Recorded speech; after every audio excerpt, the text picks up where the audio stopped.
به خانه حضرت زهرا سلام الله علیها حمله شد چرا دفاع نکردن؟ خب براتون مکرر گفتم که شما اگر فهم نداشته باشی، شعور نداشته باشی، فایدهش چیست؟ از گریبان عمر گرفت، بلندش کرد، محکم به زمین زد. گوش کن جانم، گوش کن، حالا جواب را.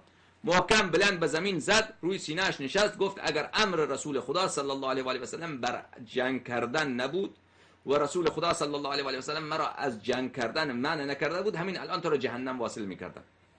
چه کنم که رسول خدا صلی الله علیه و آله و سلم مرا منع کرده؟ عمر را مثل طول سگ بلند کرده، به زمین کوبیده، بله، گردن و بینی و نجس را بله زخمی ساخته.